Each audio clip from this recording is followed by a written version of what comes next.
It's an honor to have my dear friend, Rev Alan Mitchell, all the way from Ireland to join us for our first virtual Christmas concert. I met Alan close to 30 years ago in Coventry, England, for one of the Billy Graham events over there, and we have been friends ever since. Alan, good to see you. Huntley, it's great to see you. And I will never forget that encounter with you in Coventry at the satellite training. I can see you yet on the platform on an old hotel piano, and as you raced up and down and up and down, I did not know whether the piano would fall apart or the platform collapse first. Wonderful. I was just looking back through Christmas things, and I came across this that you will recognize. Wow, yes. This one, if I remember rightly, was year 7. Wow. And you were not only in the Waterfront Hall, but in the lovely new Millennium Forum in the city of Londonderry. Ah. And those were wonderful years. Yes. They began following the ceasefires. Whenever Belfast and other cities have been blown up and people couldn't go out at night. And in the aftermath of the ceasefires, there weren't many things for people to go to. And we got together with some friends and we came up with this idea of having a celebration of Christmas peace that would recognize the peace that had come to Northern Ireland and the peace that God makes possible through the gift of his Son. And in all of this, I was aided by my wife, Doreen. Oh, and, her help was enormous, and you know that very well too. Yes. And so there we are, and people will see pictures of the Waterfront Hall and the great crowds that were there. Mm-hmm. And if anyone is in America, they will remember the late Dr. Lloyd John Ogilvie, chaplain of the United States Senate.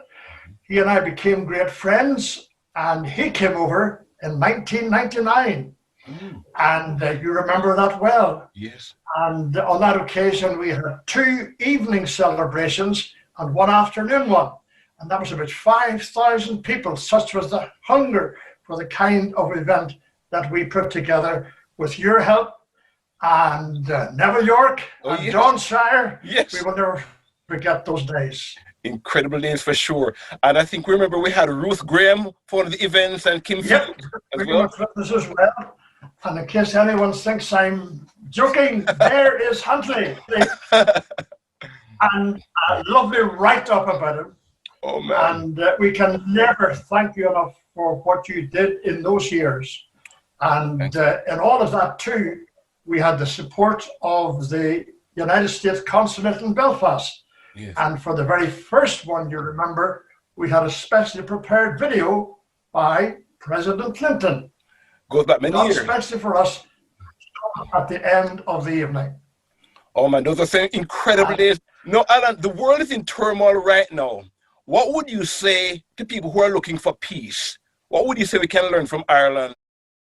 The efforts put into making peace in Northern Ireland was a combination of politicians and ministers. Protestant clergy, Roman Catholic clergy, all risked their lives to talk to people that are causing division. It's the same worldwide still. Look what America has done in the Middle East with bringing peace between a number of Arab and countries in Israel. We are deeply indebted to your politicians and presidents, President Bush in particular, and they did so much for us. But sometimes there's a yearning in our hearts to try and reach out to the people of America and say, look, learn from us. Sit down and talk. Leave the divisive issues aside and find out where the common ground is. Concentrate on that and build on that and gradually get to understand the opposite positions. Northern Ireland is a totally different place to what it was the first time you came. Yes. And we had a lot of opposition in those early days. People would say, this will never work. You'll never get Catholics and Protestants together at a Christian thing. But sure, you know what happened. And once the Gala celebration of Christmas peace was advertised, the tickets sold like hotcakes. We couldn't get everybody in on that first night. And it grew and grew and grew. And we just are thankful now that in any part of Northern Ireland, we can go anywhere. And people in the north can come down to the south, and people in the south go up to north. They have built friendships, and our politicians, north and south, are friendly with each other. The leadership in the north can go down to the Dublin, the Taoiseach can come up. And indeed, the Taoiseach sent, as you know, the Taoiseach and the Irish president and Tony Blair, Prime Minister of Britain, they all sent us messages of greeting and encouragement. And you heard them, we read them out. They were so much behind us. And the consulate helped us every year, along with the British Embassy in Dublin. They were very supportive and got us the army bands and all the things that we would like. And we also want to mention that your dear wife, Doreen, passed a couple of years ago as well. She was so instrumental in the Concerts of Peace. Well, she worked a lot with the victims of violence. Yeah. We were at a General Assembly meeting of our own church, and the minister got up and said, we must not forget the victims of violence. And that stuck a lot in Doreen's mind. And she happened to say, well, you know, what can we do for the victims of violence? And then we thought of the waterfront.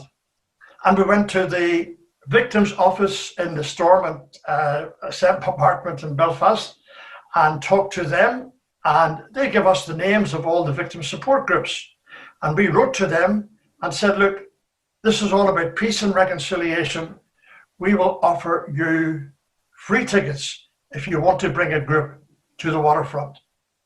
And that caught the imagination of people like wildfire.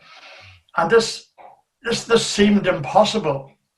But invitations were accepted by the Loyalists on the Shankill Road and by the Roman Catholics on the Falls Road, the Divis area. And we got positive responses from them. But whenever the black taxi, the illegal taxi men on both sides, heard about an invitation to a peace concert, they said, let's do our bit for peace. And they ferried the people from those areas, brought them down to the waterfront, and took them back home again. And when I told the police that this was going to happen, they laughed at me. I says, look, it's not a joke. It's not a joke. We want you to have officers there and make sure that the taxis can set down their load and pick them up again. It was wonderful. And we have so many miracles like that. And so many people from Sinn Féin and Loyalists, even the Paisley family were there. And it was a great bringing together of people. And of course, we have many, many things to be thankful for. And I'm sure there will be many challenges ahead whenever we learn to be the church militant. And we've got to start singing Onward Christian Soldiers. Amen. And stand up for Jesus. Amen. And hopefully as we sing the carols, we will be comforted by the message of the carols. God bless you all, and thank you for this wonderful honor and wonderful privilege. And God bless you. Say hello to everyone, and we'll definitely see you guys again in the future.